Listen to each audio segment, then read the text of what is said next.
Olá, queridos irmãos. Estou fazendo aqui essa gravação, pois houve um problema no momento que nós gravamos a mensagem do culto de quarta-feira. Então, vou refazer aqui a leitura e as reflexões que nós fizemos, então, na quarta passada.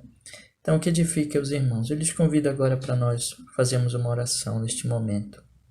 Que Deus nos conduza e abençoe este estudo bíblico. Senhor nosso Deus, que o Senhor, na sua misericórdia, na sua bondade, abençoe, Senhor, este estudo, este momento que estou aqui gravando, para que o Espírito Santo nos conduza nas nossas reflexões e abençoe a todas as pessoas que vão ouvir, para que compreendam da sua palavra e sejam edificadas em Cristo Jesus. Oramos. Amém e amém. Para a sua glória. Amém.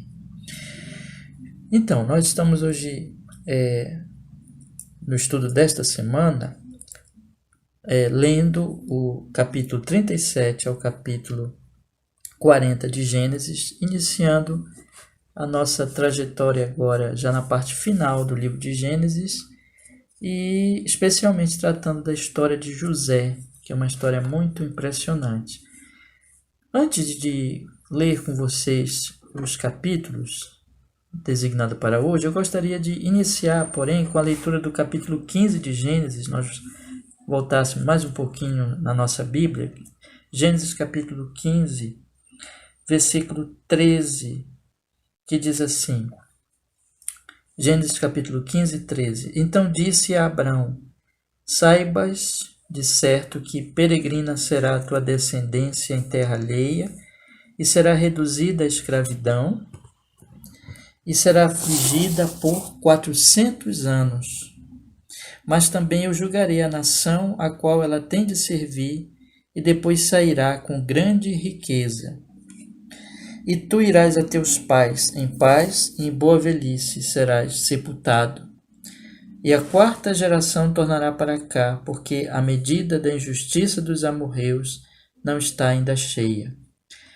Esse trecho, ele nos faz compreender a história de José, porque Deus ainda lá com Abraão, muito antes do nascimento do próprio Isaac, e portanto de Jacó, muito antes do nascimento de Jacó, de José, Deus já tinha dado aqui essa profecia a Abraão, dizendo para ele que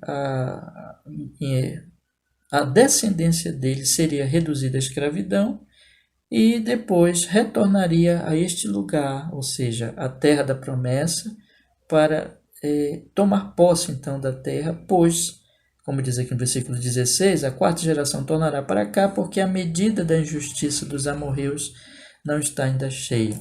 Então Deus ele estava levando adiante o seu propósito com relação à descendência de Abraão, conduzindo essa descendência ao Egito. E é tudo que vai acontecer exatamente com José. Então José vai ser aquele homem usado por Deus para salvar os seus irmãos e a família então da aliança, Jacó, os seus filhos, e salvá-los ali no Egito, naquele período. E, posteriormente, aquela família, né? O livro de Gênesis ele vai encerrar então com a história de José, e Jacó, a partir do capítulo 35, vai aparecer pouco, mas José vai ser aquela figura importante ali na história. E o livro de Gênesis se encerra com o povo ali da aliança, a família da aliança, como uma família já bastante grande, né? Mas ainda uma família, e que se transformará então num povo, um povo muito grande já no Egito. Então Deus conduz o seu povo, esta família da aliança, no finalzinho do Gênesis, para crescer, para se desenvolver e se tornar um povo no Egito. E o que vai nos contar esse relato? O livro de Êxodo, né? Então, o segundo livro da Bíblia. E nós temos então aí que o Senhor Deus está preparando esta nação, né? Este povo, e para então que através desse povo o Senhor trouxesse o seu Filho Jesus para a nossa salvação. E José, ele se insere nessa história, ele se insere exatamente nesse processo em que o Senhor Deus ele está transferindo, vamos dizer assim, levando, melhor dizendo, adiante o seu propósito de fazer dessa família um povo, como ele tinha prometido, uma grande descendência para Abraão. Agora, é muito impressionante José, né, nesta história. Nós vamos observar que ele vai sofrer muito, que ele vai ser vendido pelos irmãos, muita coisa difícil vai acontecer com ele, mas ele teme a Deus, ele conhece a Deus, ele tem a revelação então da pessoa de Deus, Deus se revelou a ele, de maneira que ele mantém a sua fé, a sua fidelidade, em humilde serviço aos homens, mesmo naquelas situações mais difíceis. Então, até que ele chega a se tornar uma pessoa ali, a segunda pessoa mais importante, na verdade, do Egito, no momento no qual ele vai, então, ser usado por Deus para salvar a Jacó e a família dele, né? Inclusive aqueles irmãos que ele tinha vendido. Então, há um contraste aqui muito, muito grande em relação a José e aos seus próprios irmãos e até mesmo os patriarcas, porque José não vai usar de nenhuma estratagema, de nenhuma falsificação, ele vai se manter fiel a Deus, vai resistir às tentações, então ele se torna um exemplo para nós, né?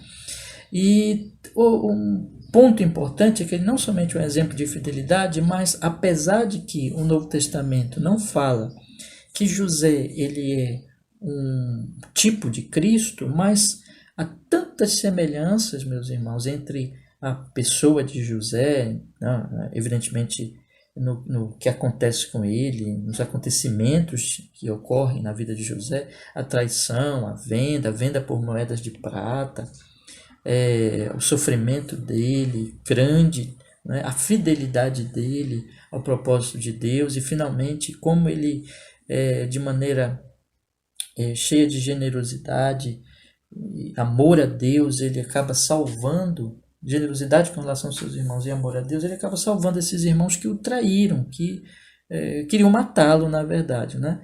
E sendo fiel ao Senhor Deus Todo-Poderoso. Então nós podemos observar esses paralelos em que então José se configura como um tipo de Cristo, né? E um tipo, como nós temos explicado, são pessoas, são eventos, objetos, instituições, enfim, que vão prefigurar pessoas e eventos no Novo Testamento, né? Especialmente a própria pessoa do Senhor Jesus Cristo.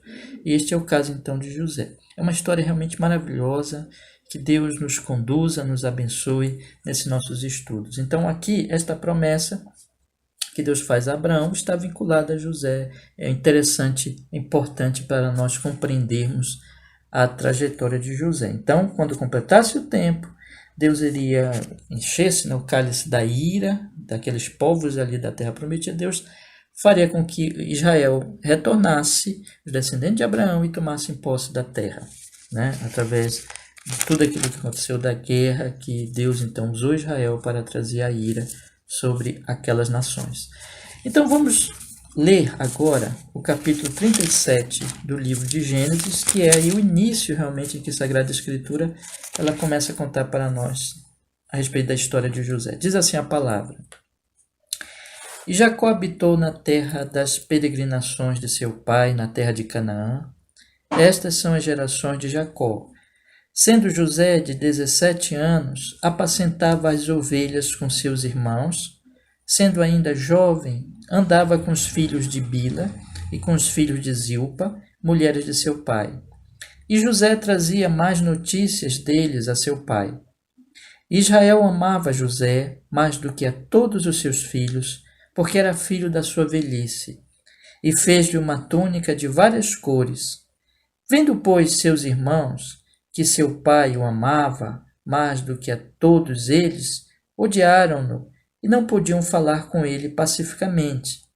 Teve José um sonho que contou a seus irmãos, por isso o odiaram ainda mais. E disse-lhes: Ouvi, peço-vos, este sonho que tenho sonhado.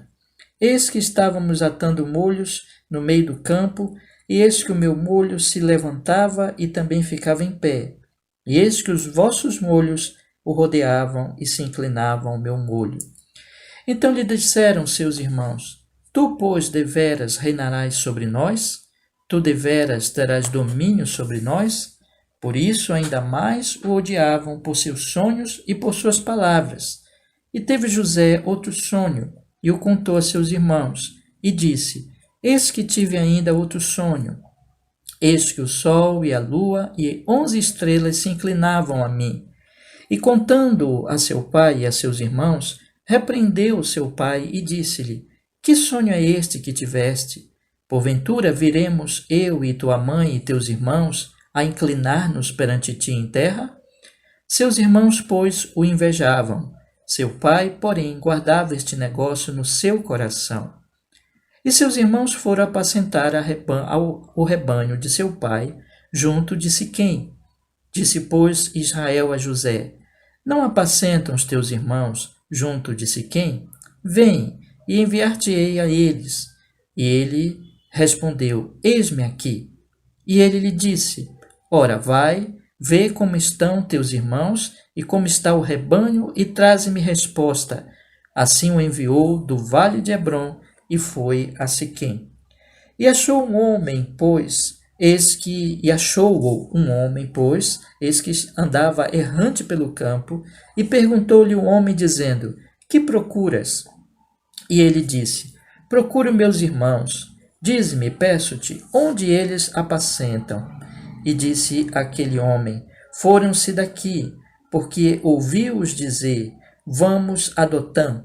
José, pois, seguiu atrás de seus irmãos e achou-os em Dotã. E viram-no de longe, e antes que chegasse a eles, conspiraram contra ele para o matarem. E disseram um ao outro: Eia, lá vem o sonhador Mor. Vinde, pois, agora e matemo-lo, e lancemo-lo numa destas covas, e diremos: Uma fera o comeu, e veremos que será dos seus sonhos. E ouvindo-o Ruben, livrou-o das suas mãos e disse: Não lhe tiremos a vida. Também lhes disse Ruben: Não derrameis sangue, lançai-o nesta cova que está no deserto, e não lanceis mãos nele. Isto disse para livrá-lo das mãos deles e para torná-lo a seu pai. E aconteceu que, chegando José a seus irmãos, tiraram de José a sua túnica, a túnica de várias cores que trazia, e tomaram-no e lançaram-no na cova. Porém a cova estava vazia, não havia água nela. Depois assentaram-se a comer pão e levantaram seus olhos e olharam. E eis que uma companhia de ismaelitas vinha de Gileade, e seus camelos traziam especiarias e bálsamo e mirra, e iam levá-los ao Egito. Então Judá disse a seus irmãos: Que proveito haverá que matemos o nosso irmão e escondamos o seu sangue?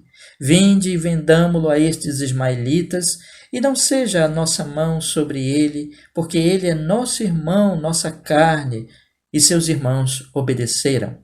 Passando, pois, os mercadores midianitas, tiraram e alçaram a José da cova e venderam José por 20 moedas de prata aos ismaelitas, os quais levaram José ao Egito.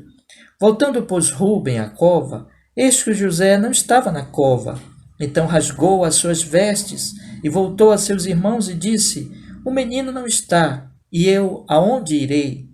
Então tomaram a túnica de José e mataram um cabrito e tingiram a túnica no sangue e enviaram a túnica de várias cores, mandando levá-la a seu pai, e disseram: Temos achado esta túnica. Conhece agora se esta será ou não a túnica de teu filho. E conheceu-a e disse: É a túnica de meu filho, uma fera o comeu. Certamente José foi despedaçado. Então Jacó rasgou as suas vestes, pôs saco sobre os seus lombos e lamentou ao seu filho muitos dias. E levantaram-se todos os seus filhos e todas as suas filhas para o consolarem. Recusou, porém, ser consolado e disse: Porquanto com choro hei de descer ao meu filho até a sepultura. Assim o chorou seu pai. E os midianitas venderam-no no Egito a Potifar, oficial de Faraó, capitão da guarda. Neste capítulo nós temos então o início da história de José. José ainda é um rapaz bem jovem, 17 anos, e ali naquela ocasião ele já se mostra um menino obediente e que ali trazia inclusive notícias dos seus irmãos, né? Mostrando ali que ele era zeloso em relação ao que era correto, ao que era agradável a Deus. E nós observamos aqui que muito cedo o Senhor nosso Deus ele foi se revelando a José. E o José é o homem dos sonhos, né? O homem que Deus ele vai se revelar o tempo todo a ele, os seus propósitos para a vida dele e através dele mais amplamente aí a Israel, a sua família e ao próprio Egito, através de sonhos, né? E aqui dá esses sonhos a ele e os seus irmãos já o invejavam. Nós observamos aqui que Jacó vacila, erra mais uma vez, né? E não aprende também com os erros, inclusive, da sua família. Ele já tinha vivido na sua própria história aquela questão de ser o predileto da sua mãe, Rebeca, enquanto que o seu irmão Esaú era o predileto de Isaac, seu pai. Então ele já tinha vivido isso, já tinha observado ali como aquilo trouxe tristezas e dores para a família, mas ele não aprende, né? Então ele repete o erro, o filho da mulher amada, e como diz aqui o texto, o filho da sua velhice, e ele ama mais a José do que os seus outros irmãos, e aquilo já provoca ali um sentimento ruim nos irmãos, e vai piorar.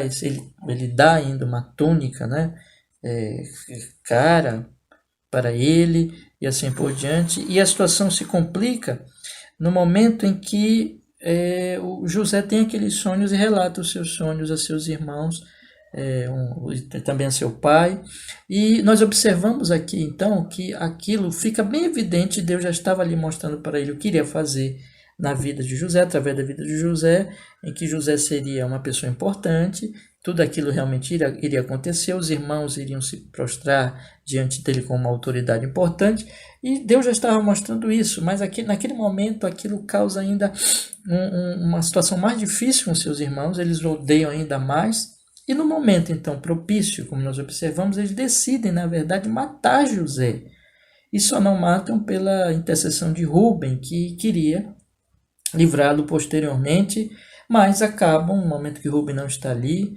acabam por vendê-lo para ali aquela companhia de ismaelitas, e José então é levado para o Egito. E o ponto importante é esse: nós observamos aqui na história de José que há muitos pecados, há muita traição, há muita maldade com relação à sua pessoa, mas através desses pecados Deus vai cumprindo o seu propósito. Então José é vendido, mas ele vai parar na casa de Potifar, um homem importante no Egito, né? Capitão da guarda do Egito. Então nós temos aqui este homem ligado a Faraó, e que vai então ali, José vai acabar na casa exatamente desse homem. Então tudo isso aqui mostra o desígnio de Deus conduzindo José para o seu propósito ali de ser o Salvador no Egito. E é interessante então que isso acontece por meio dos pecados e por meio dos sofrimentos, o que mostra, meus irmãos, que várias vezes na palavra do Senhor, Deus ele é absoluto sobre toda a história, ele é soberano absoluto sobre toda a história, ele controla inclusive os pecados. Deus não é autor do pecado, Deus não tenta ninguém, como diz Tiago, Deus não é a fonte do pecado, mas Deus tem um controle sobre aqueles pecados e aquelas maldades de uma maneira que nós não podemos explicar plenamente como essas coisas acontecem, mas o fato é que Deus tem um controle sobre amigos e inimigos, sobre justos e injustos,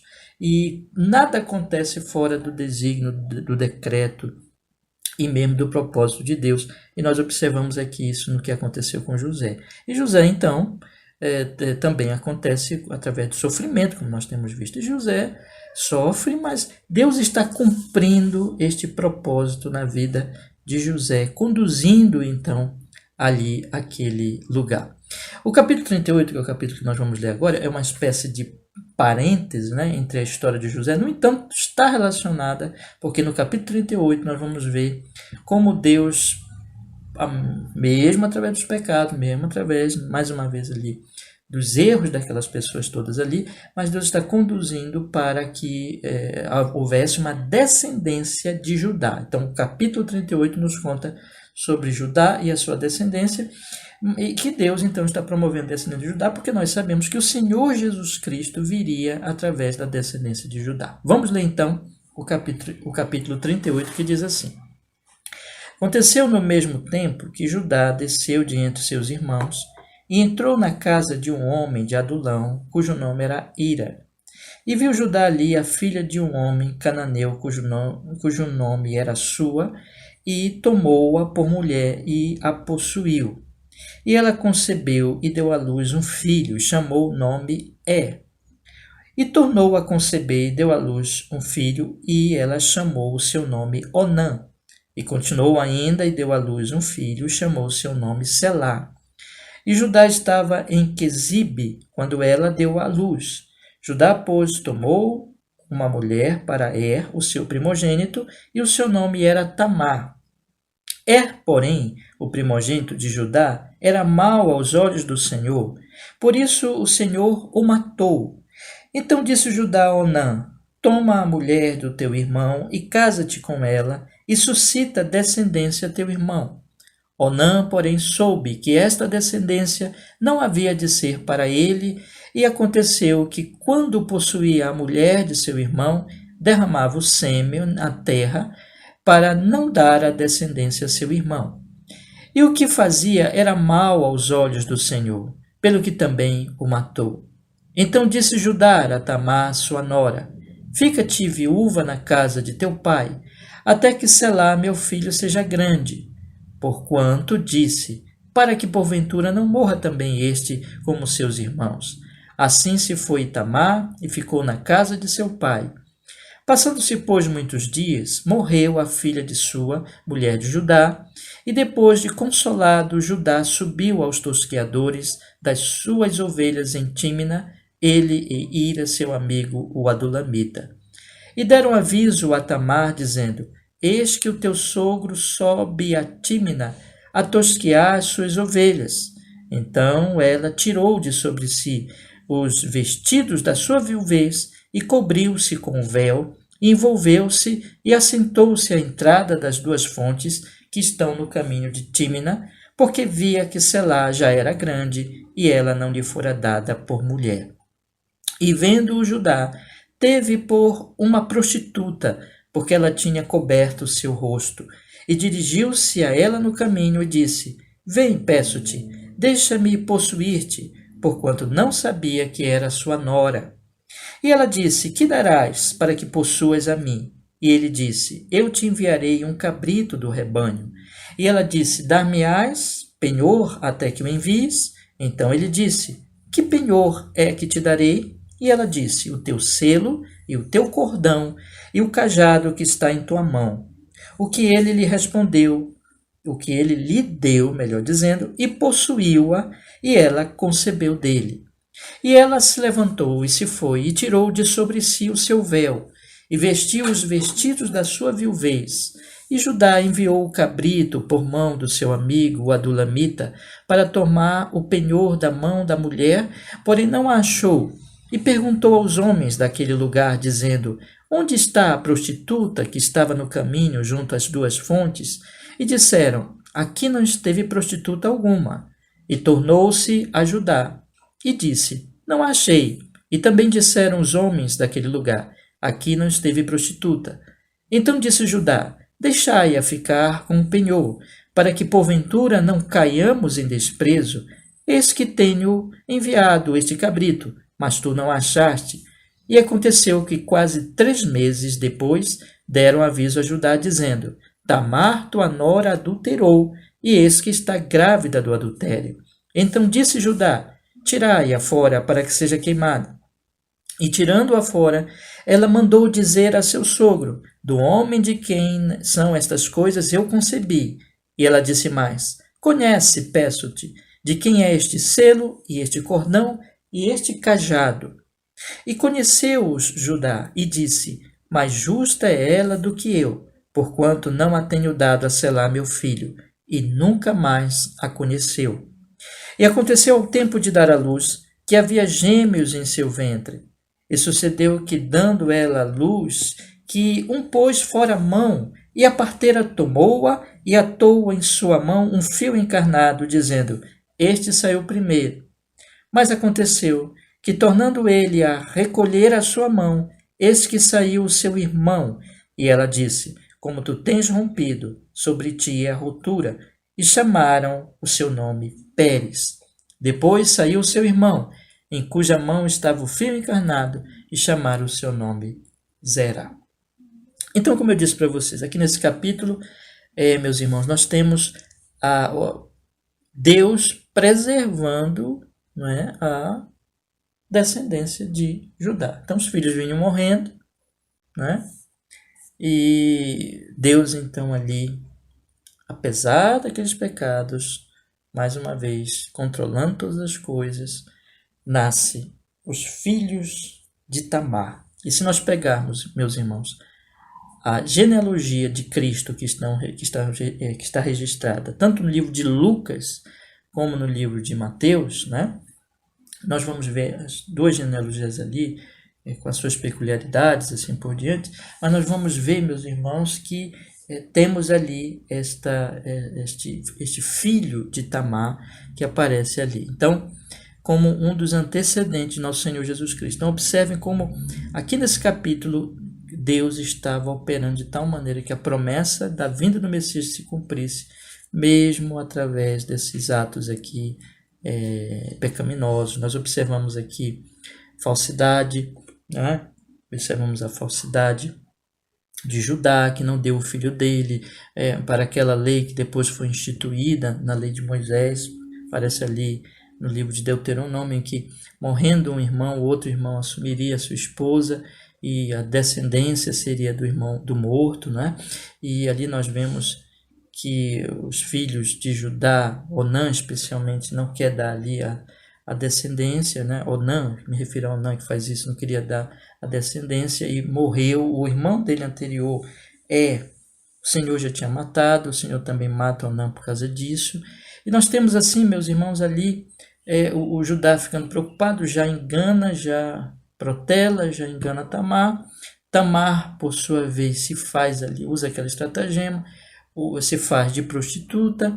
Judá, sem nenhum pudor, sem nenhuma pureza, ali nós vemos ele tendo relações sexuais com alguma pessoa que ele imaginava ser uma prostituta, mas que na verdade era sua nora. E, porém, todavia, o que nós temos aqui? Nasce essas crianças, e aqui nós temos preservada a descendência de Judá e a antecedência, digamos assim, de nosso Senhor Jesus Cristo, né? Nós vemos a graça de Deus, meus irmãos, é isso que nós podemos dizer, né? E como Deus, apesar do pecado desses homens e de Judá, ele opera. Mas observamos também outra coisa, e não podemos dizer que é sem significado que o Espírito Santo colocou aqui esse texto no meio da piedade tão grandiosa e fidelidade de José, para mostrar inclusive um contraste muito importante aqui das estratagemas de Judá e de Tamar, e que acaba cumprindo, enfim, no final das contas, Deus cumpre os seus propósitos, está controlando todas essas coisas, e da fidelidade de José, que não usa de estratagemas, né? E então tem esse contraste aqui. Outro contraste é a pureza de José, que sendo tentado não cede, mas Judá tem essa vida impura. Então, e observamos como a família da aliança estava tão afastada do temor ao Senhor, e Judá e José era realmente um exemplo ali da graça de Deus, porque foi a graça de Deus que o preservou. Pois bem, vamos olhar agora para o capítulo 39, em que volta o texto a mencionar a história de José. Diz assim: E José foi levado ao Egito, a Potifar, oficial de Faraó, capitão da guarda, homem egípcio, comprou-o da mão dos ismaelitas que o tinham levado lá. E o Senhor estava com José, e foi homem próspero, e estava na casa de seu senhor egípcio. Vendo, pois, o seu senhor, que o Senhor estava com ele, e tudo o que fazia o Senhor prosperava em sua mão, José achou graça em seus olhos e servia-o. E ele o pôs sobre a sua casa e entregou na sua mão tudo o que tinha. E aconteceu que, desde que o pusera sobre a sua casa e sobre tudo o que tinha, o Senhor abençoou a casa do egípcio por amor de José. E a bênção do Senhor foi sobre tudo o que tinha na casa e no campo. e deixou tudo o que tinha na mão de José, de maneira que nada sabia do que estava com ele, a não ser do pão que comia. E José era formoso de porte e de semblante. E aconteceu depois destas coisas, que a mulher do seu senhor pôs os seus olhos em José e disse: Deita-te comigo. Porém ele recusou e disse à mulher do seu senhor: Eis que o meu senhor não sabe do que há em casa comigo, e entregou em minha mão tudo o que tenho. Ninguém é maior do que eu nesta casa, e nenhuma coisa me vedou senão a ti, porquanto tu és a sua mulher. Como, pois, faria eu tamanha maldade e pecaria contra Deus? E aconteceu que, falando ela a cada dia a José, e não lhe dando ele ouvidos para deitar-se com ela e estar com ela, sucedeu num certo dia que ele veio à casa para fazer o seu serviço, e nenhum dos homens da casa estava ali. E ela lhe pegou pela sua roupa, dizendo: Deita-te comigo. E ele deixou a sua roupa na mão dela e fugiu e saiu para fora. E aconteceu que, vendo ela que deixara a sua roupa em sua mão e fugira para fora, chamou aos homens de sua casa e falou-lhes, dizendo: Vede, meu marido trouxe-nos um homem hebreu para escarnecer de nós. Veio a mim para deitar-se comigo, e eu gritei com grande voz. E aconteceu que, ouvindo ele que eu levantava a minha voz e gritava, deixou a sua roupa comigo e fugiu, e saiu para fora. E ela pôs a sua roupa perto de si, até que o seu senhor voltou à sua casa. Então falou-lhe conforme as mesmas palavras, dizendo: Veio a mim um servo hebreu, que nos trouxeste para escarnecer de mim. E aconteceu que, levantando eu a minha voz e gritando, ele deixou a sua roupa comigo e fugiu para fora. E aconteceu que, ouvindo o seu senhor as palavras de sua mulher, que lhe falava, dizendo: Conforme estas mesmas palavras me fez o teu servo, a sua ira se acendeu. E o senhor de José o tomou e o entregou na casa do cárcere, no lugar onde os presos do rei estavam encarcerados. Assim esteve ali na casa do cárcere. O Senhor, porém, estava com José, e estendeu sobre ele a sua benignidade, e deu-lhe graça aos olhos do carcereiro Mor. E o carcereiro Mor entregou na mão de José todos os presos que estavam na casa do cárcere, e ele ordenava tudo o que se fazia ali. E o carcereiro Mor não teve cuidado de nenhuma coisa que estava na mão dele, porquanto o Senhor estava com ele, e tudo o que fazia, o Senhor prosperava. Temos aqui então este capítulo retornando a José. Nós observamos, meus irmãos, algo muito importante, que José, tendo sido vendido aos seus irmãos, ele permanece confiante em Deus, ele permanece fiel à vontade de Deus, ele permanece humilde, servindo aos homens, inclusive naquele estado ali de escravidão, de dificuldade, mas o Senhor está com ele, há sinais da presença de Deus, abençoando o que José faz, o trabalho dele, prosperando, e o próprio Senhor dele, Potifar, nota isso, coloca ele como ali controlando toda a casa dele. E, meus irmãos, essa fidelidade de José, ela se manifesta imediatamente, quando então uma esposa de Potifar o tenta e fica tentando e fica assistindo para o pecado do adultério, para o pecado sexual, e diferente de Judá, né? José é um homem casto, é um homem fiel, é um homem temente a Deus, é um homem que resiste àquela tentação pela graça de Deus. E o que ele diz para a mulher é muito interessante, porque ele diz: Olha, meu Senhor colocou tudo na minha mão, mas me vedou a ti. Não vedou nada, mas vedou a ti, pois é sua mulher. Como eu faria tamanha maldade e como eu pecaria contra Deus? Você observa então que o centro para José é Deus. E José vivia para Deus, e todo o seu procedimento, toda a sua confiança, todo o seu amor estava em Deus. Então, primeiro, como eu pecaria? José via aquele ato como um pecado contra Deus. Por isso ele não podia fazer isso. E também como uma maldade contra o seu, especialmente contra o seu Senhor. Então nós temos aqui este aspecto, meus irmãos, de uma vida teocêntrica. José é um exemplo porque ele é um homem de Deus. Ele é um homem que vive para Deus. Ele é um homem teocentrado, digamos assim. É um homem que o centro do coração dele habita Deus, né? Deus é o centro do seu coração, então podemos dizer melhor.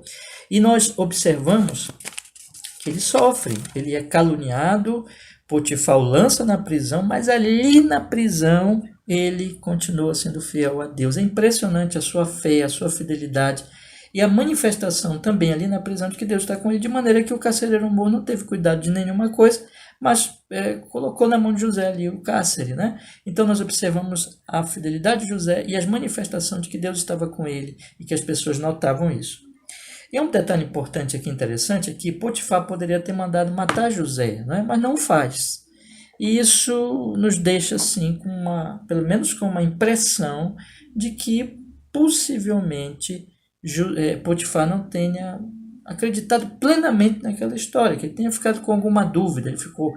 O texto diz aqui que a sua ira se acendeu, mas não ao ponto de ele matar José, que poderia ter feito. Não, então é possível, né, ainda que nós não possamos fechar completamente aqui a questão, com total certeza, né, mas é possível que, devido ao procedimento de José, a fidelidade de José, que Potifar já tinha experimentado, ele tivesse posto ali a situação em alguma dúvida, então não matou o rapaz, né, e resolveu prendê-lo, puni-lo, tudo, prendê-lo.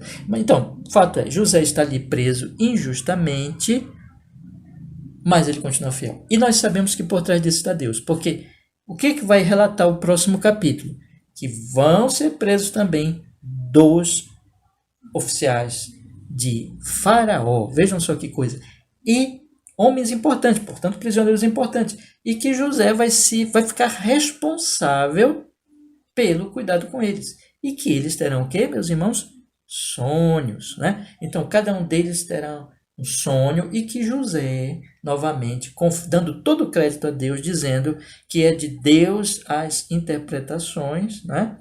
Ele vai, então, interpretar aquele sonho, e isso vai dar, então, sequência com o desenrolar dos acontecimentos para que o homem que será salvo, no caso o copeiro Mor, que retornará ao seu serviço, ele será liberto ali da prisão, retornará ao seu antigo serviço, não logo, mas posteriormente vai se lembrar de José e tudo, e nós conhecemos a história, né? Mas aqui veja a conexão de tudo que está acontecendo, apesar dos pecados dessas pessoas, pecado agora da mulher de Potifar, e tanto tentativa do adultério e da calúnia que ela coloca sobre José, mas porém Deus está por trás de tudo aquilo, levando os acontecimentos ao seu propósito. Vamos ler então o capítulo 40, o último capítulo de hoje.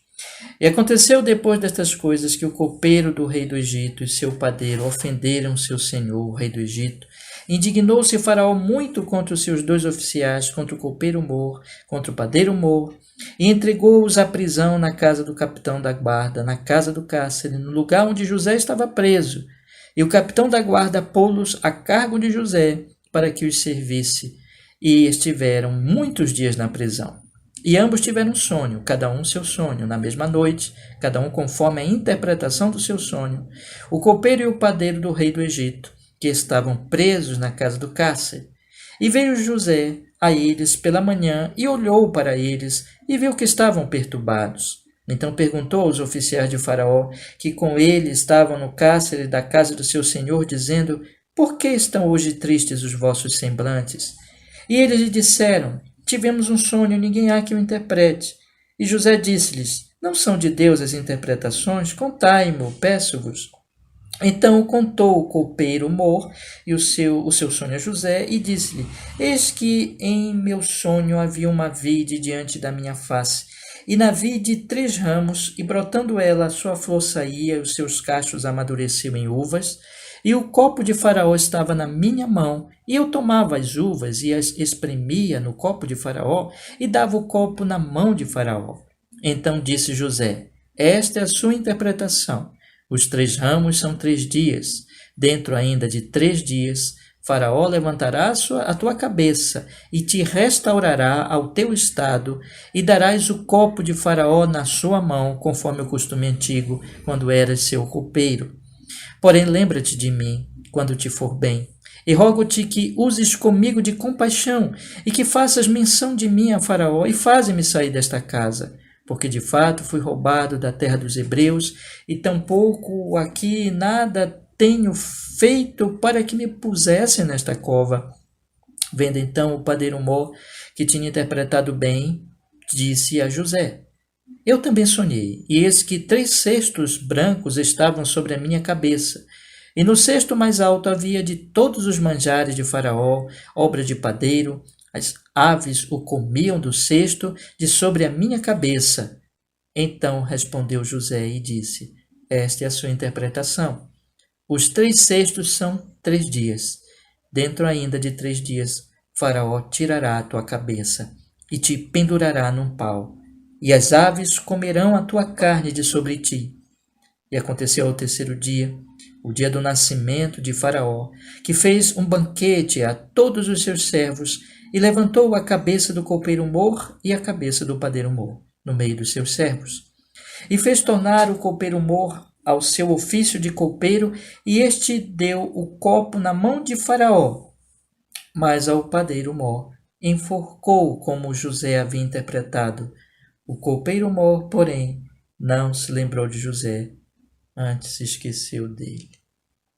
Está, meus irmãos amados, nós temos então, José interpreta esse sonho, tudo na providência divina, e interpreta o sonho do copeiro, como que ele seria restituído, e efetivamente acontece isso, dentro de 3 dias, e interpreta o sonho do padeiro, dizendo: olha, morrerás.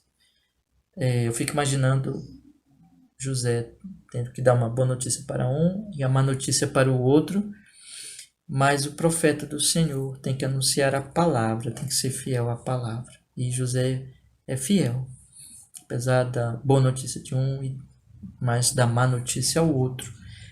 E eu observo também aqui uma coisa, meus irmãos, a humildade de José. Ele serve ali na casa de Potifar primeiro, humildemente, ele serve no cárcere, ele serve aqueles presos importantes, ele se preocupa quando ele os vê tristes. Que humildade, que altruísmo, que importância ele dá ao próximo, e como ele se deixa usar por Deus para auxiliar os seus próximos e levar especialmente o conhecimento de Deus, né? Porque ele diz: não é de Deus as interpretações, mas então nós observamos isso. Porém, por trás de tudo isso, então, olhando ainda para esse ponto, nós observamos mais uma vez a fé de José, a obediência a Deus e a humildade dele correspondente. Ele espera no Senhor, né? E quando ele vai falar pro copeiro: lembra-te de mim, ele não. É interessante isso. Até o comentarista puritano famoso diz assim: ele não fala mal dos irmãos, ele não fala mal da mulher de Potifar. Ele se restringe a dizer o seguinte: eu sou inocente, eu não fiz nada. Lembra-te de mim, intercede por mim. Isso é muito interessante, porque ele não prejudica, ele não denuncia, ele não, quero colocar assim, né? Ele não fala mal do seu próximo, mas se restringe na sua autodefesa. Eu acho que aqui também tem uma importante lição para nós, meus irmãos, importante lição para nós, para esses dias de muita difamação que nós vivemos, né? Especialmente pela internet. Mas, pois bem, acima de tudo isso está Deus, e Deus está conduzindo para que no momento certo Deus vai dar o que para Faraó? Um sonho. No momento certo aquele copeiro lembrasse de José, mas naquele momento o copeiro esqueceu, não se lembrou de José, né? Não se lembrou daquele rapaz, e José ficou ali esperando no Senhor. Esses são os nossos capítulos de hoje. E eu queria apenas encerrar lembrando a todos vocês como nós devemos ser gratos, porque por trás de tudo isso está o Senhor Deus operando por todas essas pessoas, mesmo permitindo os seus pecados e controlando tudo aquilo para que no final viesse o nosso Salvador Jesus Cristo. E nós estamos hoje aqui falando de Jesus, porque todas essas coisas aconteceram no controle de Deus, tanto em Judá, tanto em José, nessas vidas aqui. Em segundo lugar, meus irmãos, José é um tipo de Cristo, né? E ele, então, também inclusive inserido essa questão de ele ser um tipo, está a fidelidade dele a Deus, o amor, a esperança em Deus, a obediência, a resistência às tentações, a falta de qualquer estratagema, qualquer engano, o amor dele, o altruísmo, a humildade com relação ao próximo. Então, nós sigamos este exemplo. Há muito que meditar aqui em José, muito mesmo. Eu gostaria que você meditasse, refletisse e aplicasse a sua vida. E, por último, eu queria que você pensasse nas dores, nas aflições e nas angústias, e como Deus muitas vezes usa isso, e aqui está colocado na história de José, para a sua glória, para o cumprimento dos seus propósitos e para o bem dos seus amados filhos. Que Deus abençoe você e que este estudo lhe seja muito edificante. Eu quero encerrar com uma oração. Ó Deus, abençoa este momento que passamos aqui juntos, estudando, lendo a palavra e refletindo sobre ela. Que o Senhor use, Senhor, este estudo para aplicar na vida dos ouvintes, para edificá-los na fé e na verdade. Que haja salvação, haja edificação, haja glória do Senhor. E que abençoes essa nossa jornada nas Escrituras, Senhor, nos ensinando a sua vontade, revelando a sua bendita pessoa e a sua vontade para nós em Cristo, na leitura das Escrituras. Em nome de Jesus, nos abençoa e louvado seja o seu nome. Muito obrigado, Senhor Deus, em Cristo. Amém.